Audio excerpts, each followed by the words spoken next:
Не просто конец лібералізацыі, а вяртанне 37-го года. Менавіта гэтак некаторыя эксперты каментуюць падзеі, якія разгарнуліся ў Беларусі. Пасля затрымання сотень актывістаў за пратэсты супраць эканамічнай палітыкі ўладаў, за краты пачалі кідаць і паводле крымінальных артыкулаў, а гэта ўжо іншыя тэрміны зняволення. Гэтым разам пад удар трапілі патрыятычныя клубы. Аркад Несцярэнка.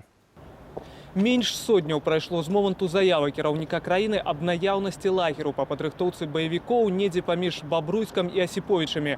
Праз некалькі гадзінаў пасля заявы супрацоўнікі КДБ знайшлі баевікоў у шэрагу грамадскіх актывістаў. Самае страшнае ў сённяшніх навінах пра затрыманне удакладненне пра тое, што інфармацыя дадаецца. Так напісала адна з карыстальніц сацыяльных сетак. І сапраўды, прозвішчы затрыманых дадаваліся цягам усяго дня. Агулам у СІЗА КДБ аказаліся больш за дзясятак чалавек. У іх ліку ўладальнік кніжнай крамы Алесь Яўдаха. Пра падрабязнасці ягонага затрымання Белсату распавёў сведка Усевалад Сцебурака. Усё адбылося каля крэатыўнай прасторы цэх. Адбылося нешта такое імгненнае, кшталту там стаяць, нешта нейкі такі, ну нават не выкрык, а такая секундная нейкая дзея.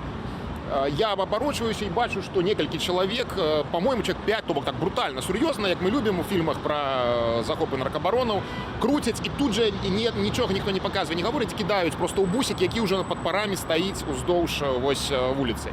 Сваякам затрыманых у КДБ рэкамендавалі шукаць адвакатаў, а таксама паведамілі, што афіцыйную інфармацыю ў справе дадуць цягам 72 гадзінаў. Пра начны ператрус пасля затрымання распавёў бацька Алеся Яўдахі. Забрали ноутбук,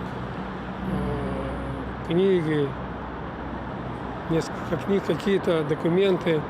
Ну, не могу знать содержание. Деньги.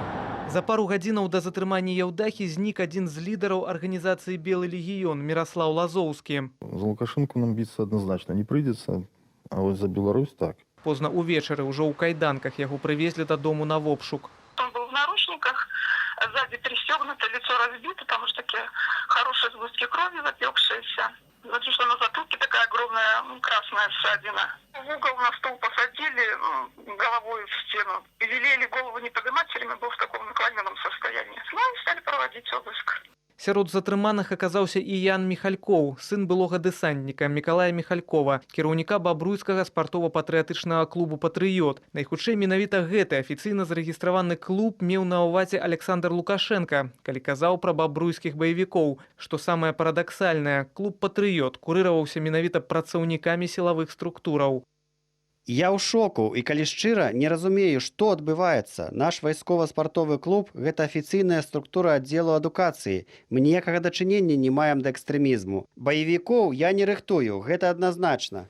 Усім затрыманым інкрымінуюць рыхтаванне да арганізацыі масавых беспарадкаў. У залежнасці ад таго, паводле якой часткі гэтага артыкулу крымінальнага кодексу будзе выніковае абвінавачанне, пакаранне можа абмежавацца як арыштам, гэтак і 15 гадамі пазбаўлення волі. Паліттэхнолаг Александр Федута, які ў 2010 годзе сам быў фігурантам справы аб масавых беспарадках і 109 дзён правёў у амерыканцы, лічыць, што ўлада палохае сама сябе. Лукашенко жыве ва ўласным свеце. І мы не ведаем, як зараз гэты свет і гэтыя погляды фарміруюцца. Ці спачатку было слова, а потым справа, ці спачатку яму прапанавалі пэўную справу, а пасля ён пачаў, як заўжды, рабіць сваё славутае бла-бла-бла.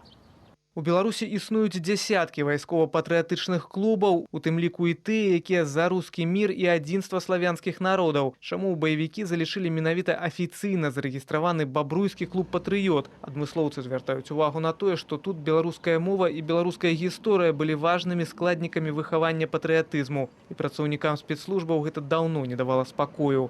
Аркад Несцярэнка, Белсат.